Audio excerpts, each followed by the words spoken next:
welcome to Posisi Podcast singkat Xiaopinzi. Bareng aku Ayuni, dan hari ini kita bakalan ngobrol tentang topik yang paling banyak ditanyakan di DM dan di kontennya Xiaopinzi, yaitu ambeien pada ibu hamil. Tapi aku nggak sendirian, aku udah ditemenin sama seorang bidan yang udah bekerja dan udah menjadi ahlinya udah lebih dari 10 tahun. Aku udah bareng sama Ibu Heni. Ya, selamat sore Ibu. Apa kabar? Alhamdulillah baik, alhamdulillah sehat. Ya. Ibu lagi sibuk apa hari ini, Bu? Akhir-akhir ini? Sibuk karena ini akhir tahun, akhir bulan, jadi masih banyak laporan-laporan di tempat kerja yang harus diselesaikan. Kerja target ya, Bu? Betul, ya. Ya. Untuk libur akhir tahun ada libur nggak, Bu? Ini akhir tahun sudah diambil kemarin libur Natal. Kebetulan nanti tanggal 1 kita masih masuk. Oh, malah masuk betul. ya. Karena di persalinan 24 jam dan kebetulan hari Kamis. Kalau hari Kamis kita sudah harus standby sesuai jadwal. Oh iya. Sama dong, sama kayak saya juga akhir tahun nggak libur, Bu. Tetap semangat. Tetap semangat, tetap kejar cuan ya, Bu. Betul sekali. Ya.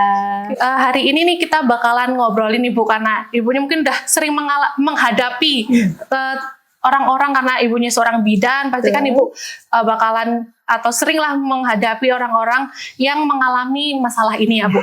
Ini kita akan membahas tentang ambeien pada ibu hamil nih, Bu. Kan kalau menurut data nih yang saya baca itu udah 50% ibu hamil itu mengalami ambeien. Iya, betul. Nah, itu sebenarnya tuh kenapa sih, Bu? Apa penyebabnya, terus gimana sih cara menangnya? Tapi sebelumnya ambeien itu apa sih, Bu? Iya. Jadi gini ya, Mbak. Kalau untuk ambeien sendiri itu atau hemoroid itu kan memang adanya peradangan atau pembengkakan pembuluh darah di area rektum dan juga anus ya. Dan untuk ambeien ini itu juga bisa terjadi di interior, di dalam maupun di eksterior, di luar. Tentunya kalau misalnya di dalam di area rektum, rektum ini kan adalah tempat penampungan sementara feses ya. Terus yang di anus itu adalah tempat keluarnya feses. Nah, itu bisa terjadi di dua tempat itu. Iya. Terus untuk ambeien ini sebetulnya kan ada 4 kategori. Kategori yang pertama dia itu ada pembengkakan tapi di dalam, tidak sampai keluar. Terus yang kedua, pembengkakannya itu di luar. Tapi pada saat mengajar dia pembengkakan di luar, pada saat dia selesai dia bisa masuk lagi benjolannya. Terus yang ketiga itu benjolannya keluar, bisa dibantu dimasukkan dengan dorongan. Kemudian yang keempat itu, yang kategori keempat itu dia keluar tapi meskipun dibantu dengan dorongan nggak bisa masuk lagi. Iya, begitu. Kalau pada ibu hamil itu biasanya mengalaminya di semua tahapan tingkat keparahannya ambeiennya itu atau di beberapa tahapannya? Ya, kebetulan kalau ibu hamil ini kan juga terjadinya ambeien itu kebanyakan meningkatnya di trimester 3. Kalau misalnya di trimester 2 dan 3, tapi lebih parahnya di trimester 3. Nah, kalau misalnya ambeien pada ibu hamil itu kebanyakan masuknya kategorinya itu masih di kategori 2 dan kategori 3. Iya, betul. Apalagi kalau misalnya setelah persalinan itu kebanyakan sudah masuk ke kategori 3. Begitu. Kalau yang dirasakan tuh sebenarnya apa sih kalau ibu hamil itu biasanya yang paling sering muncul gejalanya? Iya, kalau untuk gejala ambeien memang yang pertama jelas nyeri. Jadi kan tidak nyaman ibu hamilnya. Terus yang kedua itu biasanya gatal disertai dengan panas, Kak, biasanya seperti itu. Kemudian yang ketiga itu muncul benjolan kecil di sekitar anus. Dan yang keempat biasanya ada perdarahan meskipun sedikit tapi di anusnya itu keluar darah. Iya, biasanya 4 itu yang masuk ke gejala ambeien. Ya. Kalau dari pendarahan itu sebenarnya kan ada banyak penyebabnya ya, Bu, bukan cuma karena ambeien. Iya, betul. Ada ciri tertentu nggak sih, Bu, kalau ini tuh pendarahan karena ambeien gitu? Jadi kalau pendarahan pada ambeien itu biasanya terpisah dengan fases. Begitu fases keluar, itu darahnya baru keluar. Beda dengan disentri. Kalau disentri itu kan begitu buang air besar, itu darahnya udah mencampur dengan fases. Kalau ini biasanya fases dulu, baru nanti areanya kan terluka, baru terjadi perdarahan. Tapi biasanya sedikit. Berarti itu kayak keluaran kotorannya tuh ya biasa kotoran, terus nanti baru menyusul perdarahannya sedikit. Kalau ibu hamil ya mungkin lebih umum juga sih, Bu. Ambeien itu apakah semua orang yang kena ambeien itu harus mengalami ciri-ciri yang tadi, nyeri, benjolan, terus ada buang air berdarah gitu? Apakah semua gejalanya itu terasa atau cuma kayak misal cuma ada benjolan aja tapi nggak kerasa nyeri gitu. Ya. Nah, tadi kembali lagi ke tingkatan ambeien kan, jadi kategorinya dari mulai 1 sampai 4 tadi ya. Jadi mulai dari tingkat keparahan juga. Ada yang hanya di dalam, jadi kan belum tentu dia muncul benjolan. Betul. Terus karena benjolannya di dalam jadi tidak kelihatan. Terus ada juga biasanya itu nyeri. Kalau nyeri itu biasanya banyak yang dirasakan oleh ibu hamil itu nyeri terus tidak nyaman. Ya, kalau perdarahan itu sebagian besar perdarahan, ada juga yang tidak sampai perdarahan. Tapi kalau seperti nyeri, kemudian gatal itu biasanya menyertai gejalanya kebanyakan seperti itu. Berarti paling umum dirasakan tuh nyeri sama gatalnya itu ya Bu. Betul. Terus kalau misal kerasa ada apa nih buang air berdarah, tapi nggak kerasa ada benjolannya, itu juga kemungkinan itu juga ambeien juga ya Bu? Iya, tapi kalau misalnya kalau sudah sampai berdarah, biasanya itu ambeiennya sudah tingkatan sudah keluar. Iya, benjolannya sudah di luar, sudah di anus. Iya. Tapi kalau misalnya masih di rektum, bisa aja itu tidak terjadi perdarahan. Tapi kalau misalnya sudah di luar, kemudian ada fases yang mau keluar, dia akan melukai area sekitar anus ya. Kemungkinan itu pasti terjadi perdarahan. Iya. Tuh. Terus kalau tadi Ibu sempat nyebutin juga ada 2 jenis ambeien, yang dalam sama yang di luar. Betul.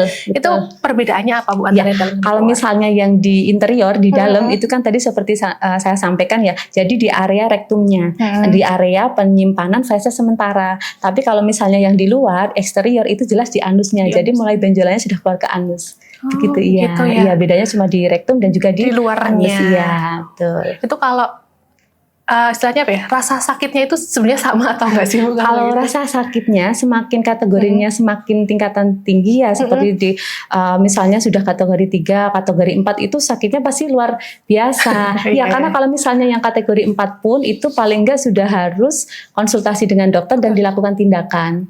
Iya.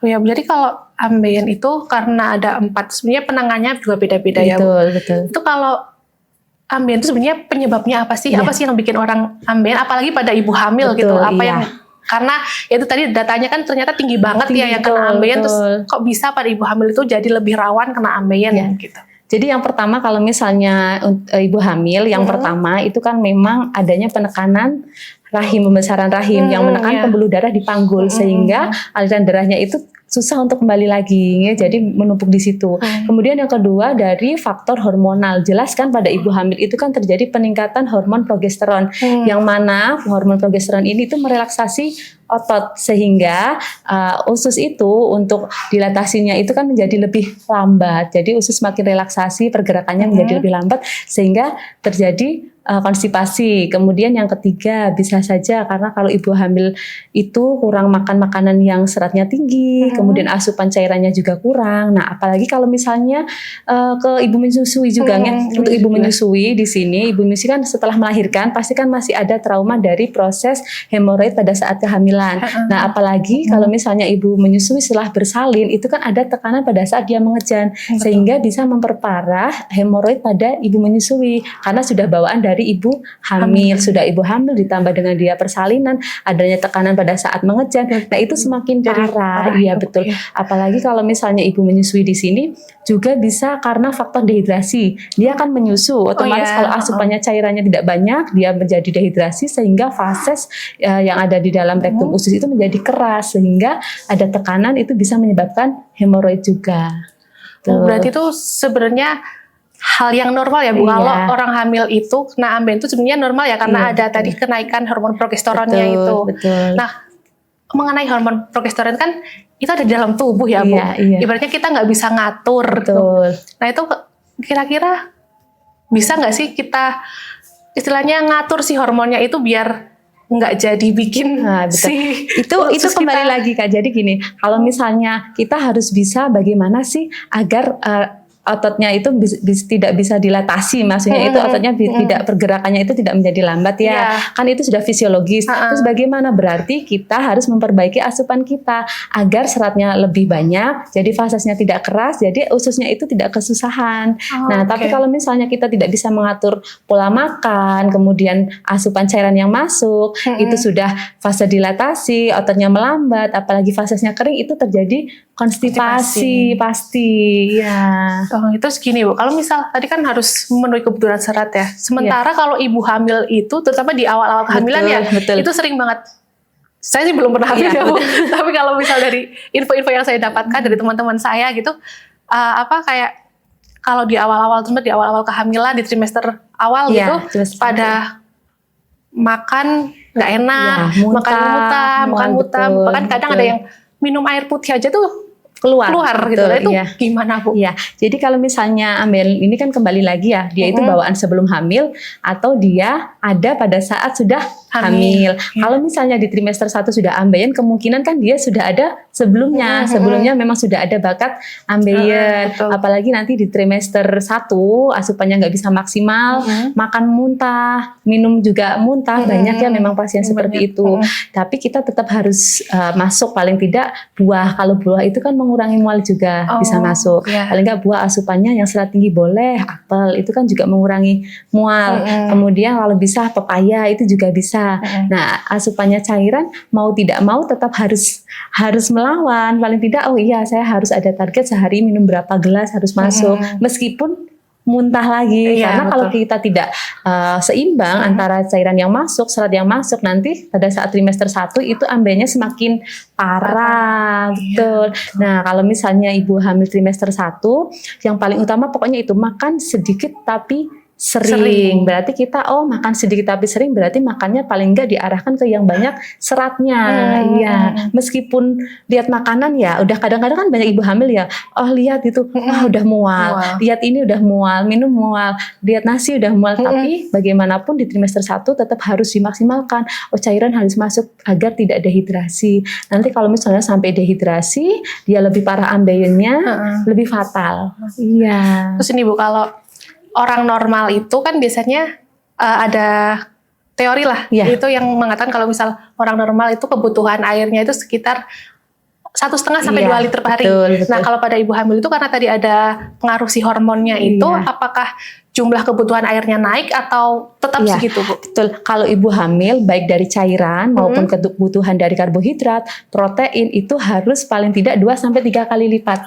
Betul. Kalau misalnya asupannya lebih banyak dibandingkan dengan orang biasa. Jadi cairan pun harus 2 sampai 3 kali lipat dibanding misalnya kalau untuk orang biasa 1,5 sampai 2 liter itu ibu hamil bisa sampai 4 liter. Iya, karena kebutuhannya dibagi dengan janin ya terutama ya, jadi harus lebih banyak lagi. Ya memang di teori di buku KIA itu juga sudah disampaikan untuk menu ibu hamil, kebutuhan ibu hamil itu 2 kali lipat daripada orang biasa.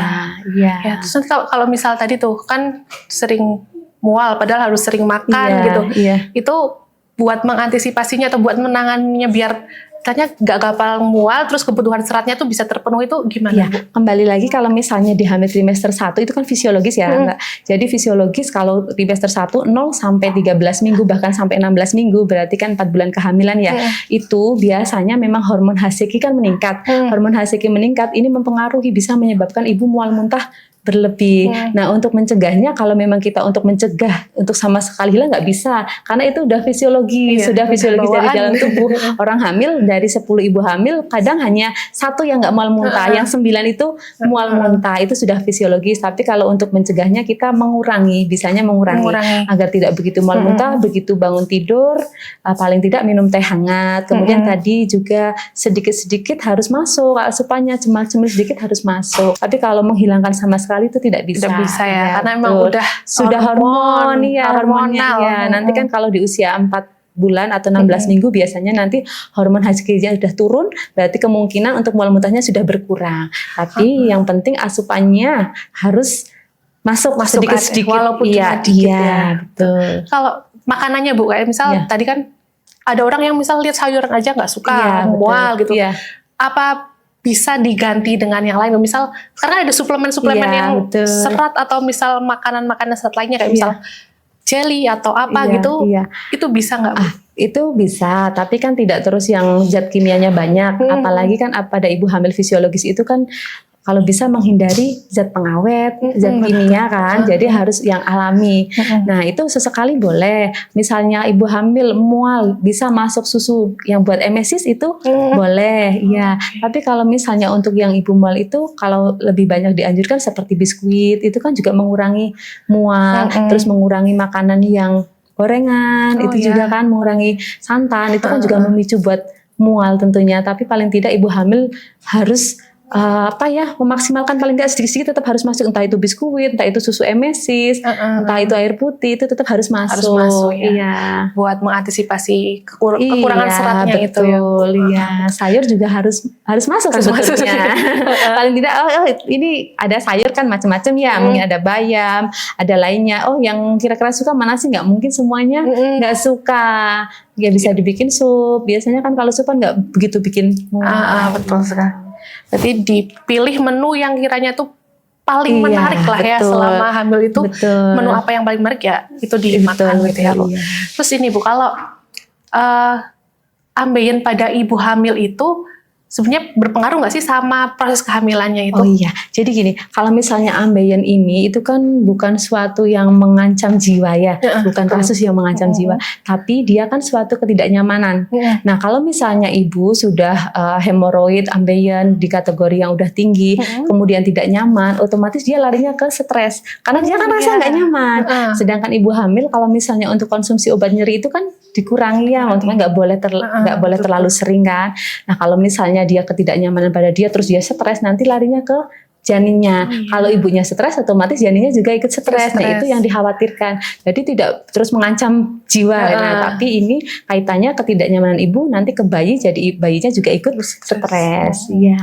Kalau ciri-ciri bayi ikut stres itu gimana sih?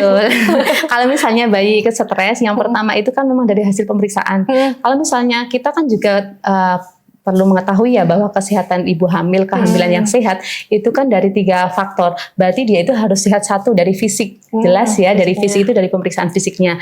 Kemudian yang kedua dia harus sehat dari segi mental. Betul, kalau terkait mental kan terkait mental itu kan juga stres. Nah, kemudian trauma itu. Kemudian yang ketiga itu ibu hamil yang sehat secara sosial. Jadi dia sehat secara sosial.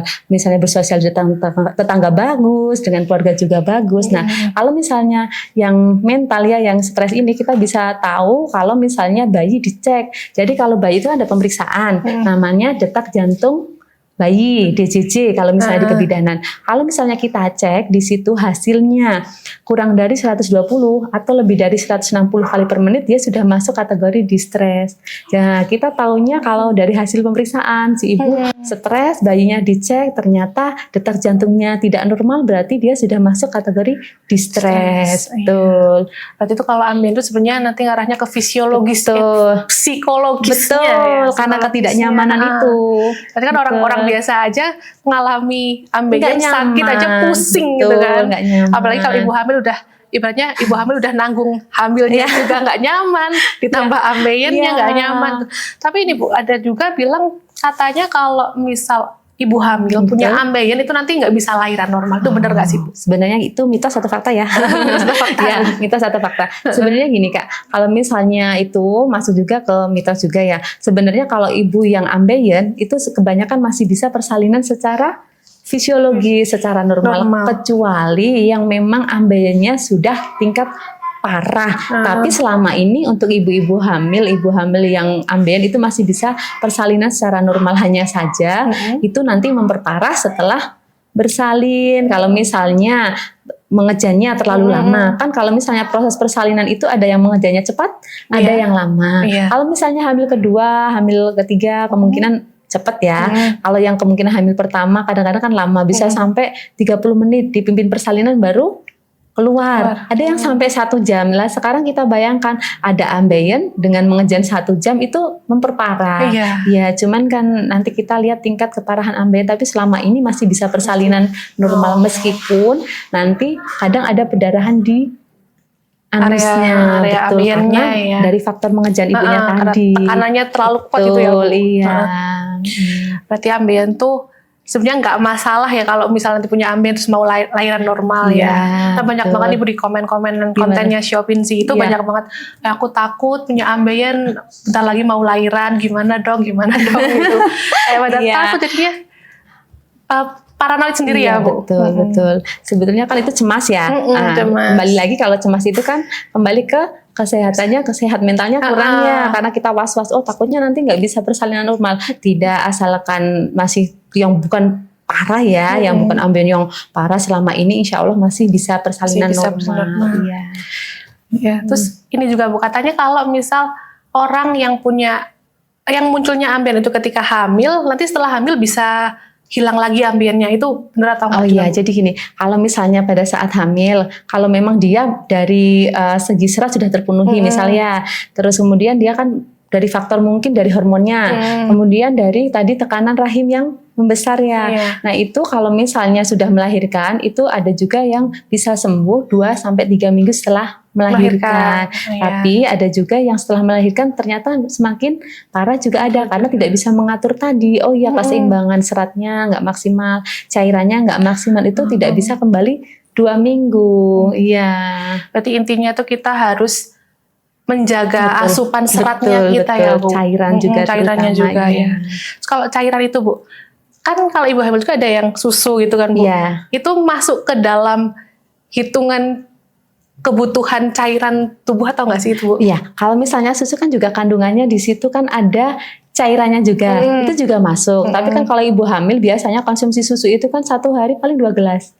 Ya, pagi sama malam biasanya.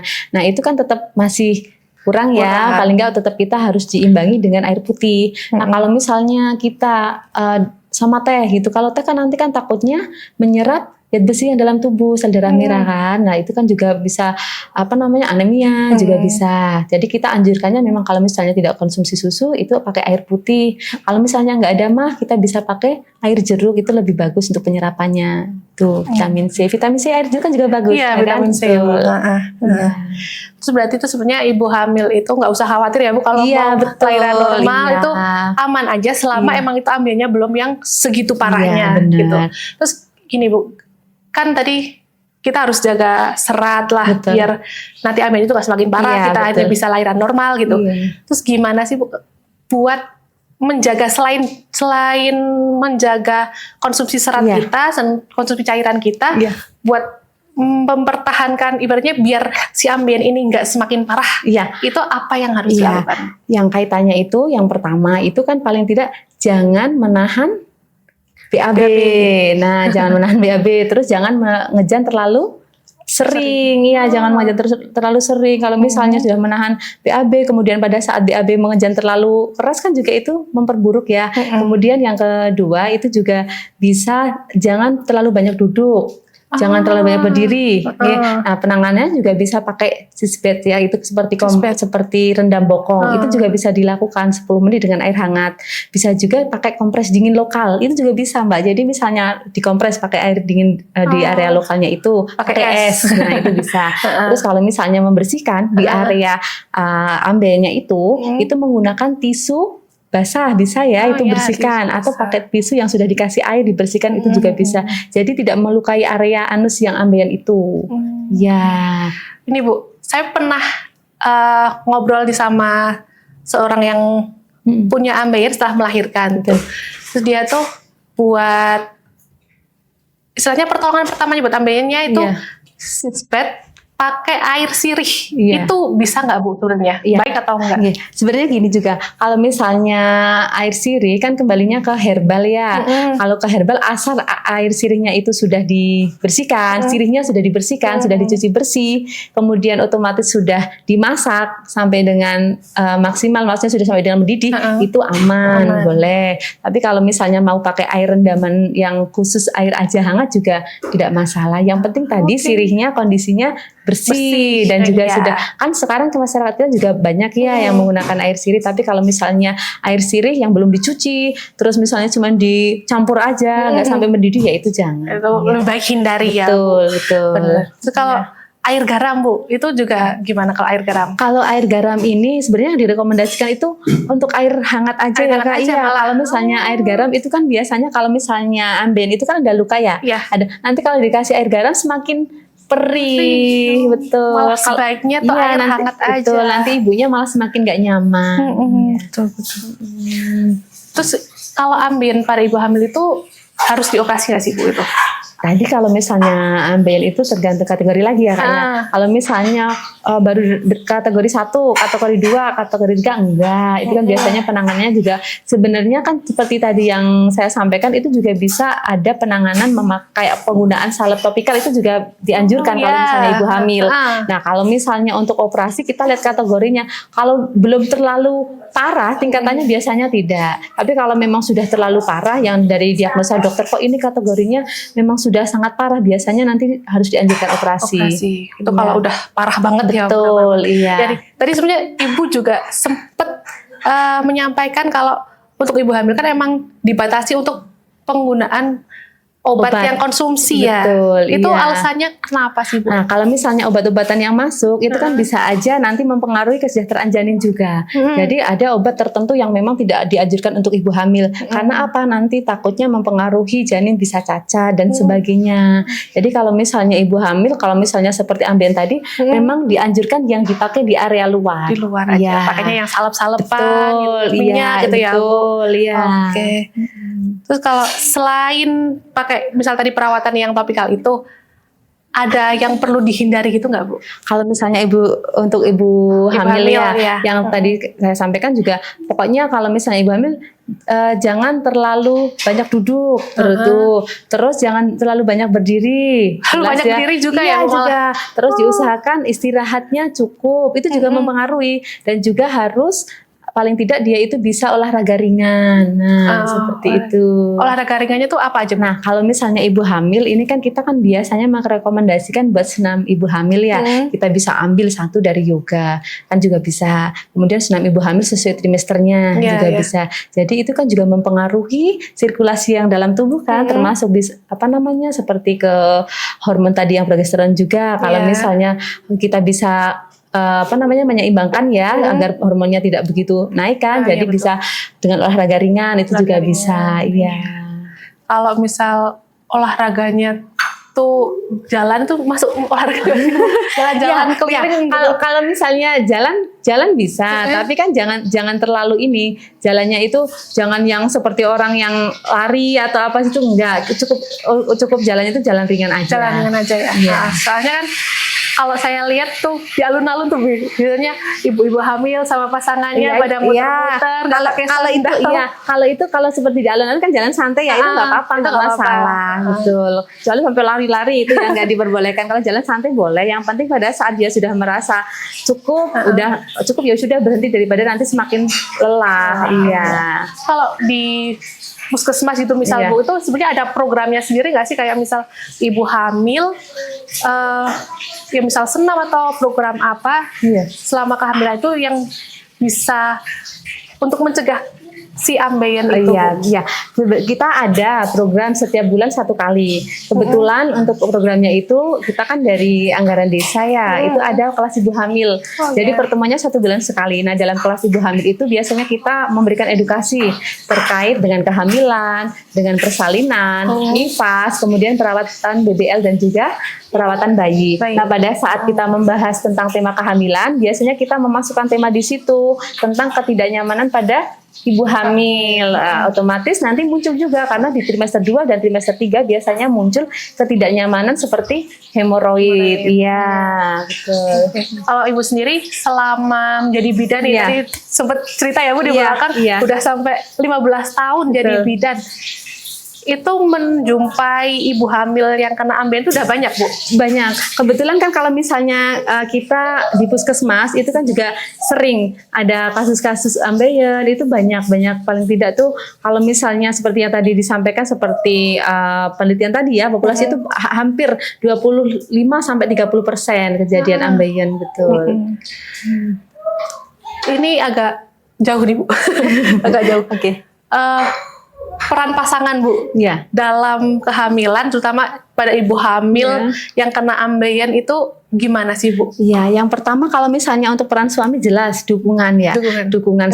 Karena apa? Kalau misalnya perhatian suami ke ibu hamil, yang pertama dia pasti akan memberikan pengertian, misalnya oh ini nanti serat yang harus masuk, kemudian asupan yang harus masuk, itu suami juga harus mendukung. Kemudian harus ini yang multivitamin harus masuk juga, aktivitas sehari-hari misalnya ibunya terlalu banyak duduk, kurang olahraga, itu suami suami juga harus bisa memberikan pengertian. Jadi mendampingi olahraga seperti tadi kan, kemudian mendampingi pada saat dia makan juga didampingi. Kan semakin ini ya seperti diperhatikan, jadi nafsu makannya betul. Iya. Kalau tidak suami harus membantu memperhatikan pada saat dia asupannya masuk, kemudian dia olahraga, kebutuhan olahraganya itu juga harus diperhatikan. Oke Bu, karena udah semua pertanyaan terjawab dengan baik dan tadi benar banyak banget informasi yang masuk kita, baik informasi baru tuh banyak banget ke kita yang nanti bakal berguna buat penonton. Kayaknya udah cukup dari kami. Terima kasih atas waktunya. Sama-sama. Nanti semoga kita bisa berjumpa lagi di topik-topik selanjutnya di episode selanjutnya ya Bu. Terima kasih banyak. Sama-sama. Oke, sekian podcast Posisi hari ini. Semoga banyak informasi yang bermanfaat untuk teman-teman semuanya. Dan juga tunggu selalu podcast Posisi di episode-episode selanjutnya. Bareng aku, Ayuni, di dunia yang tidak baik-baik ini. Tetaplah bahagia. Sampai jumpa.